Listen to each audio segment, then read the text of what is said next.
এর জন্য আমাদের তিনটার অ্যাক্সেস প্রয়োজন। আমরা এগুলো আগে সিলেক্ট করে নেব। একটা হচ্ছে ইনপুট বক্স এবং অ্যাড টেক্সট বাটন এবং লিস্ট কন্টেনার, তিনটা আমাদের সিলেক্ট প্রয়োজন। এর জন্য আমরা তিনটা ভেরিয়েবলে রেখে দেব। কনস্ট ইনপুট প্রথমে আমরা নেব, ইনপুটে ইনপুট ভেরিয়েবলের ভিতরে স্টোর করব। ডকুমেন্ট ডট কোয়েরি সিলেক্টরের মাধ্যমে আমরা সিলেক্ট করব। এটা যেহেতু একটা ক্লাস আমরা নিয়েছিলাম, ইনপুট বক্সের নাম দিয়েছিলাম ইনপুট, সেহেতু এখানে ইনপুট দিলাম। এটা আমরা কপি করি এখানে এবং অ্যাড টেক্সট বাটন দেব এবং ক্লাস নেমটা আমরা চেঞ্জ করে দেব ইনপুটের পরিবর্তে অ্যাড টেক্সট বাটন। দেন আমরা এটা আবার একবার কপি করব।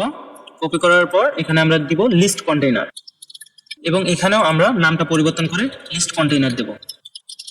নামগুলো অবশ্যই খেয়াল করে লিখবেন, নয়তো কাজ করবে না। এখন আমাদের কাজ হচ্ছে একটা অ্যারে তৈরি করা। অ্যারের নাম দেবো আমরা লিস্ট আইটেমস। যেহেতু অনেকগুলো আইটেম থাকবে, আমরা এক একটা করে আইটেম আকারে এখানে রেখে দেবো। এই জন্য আমরা আইটেমস নাম দেবো। এর জন্য কনস্ট লিস্ট আইটেমস দেওয়ার পর এখানে আমরা অ্যারে একটা ক্রিয়েট করলাম।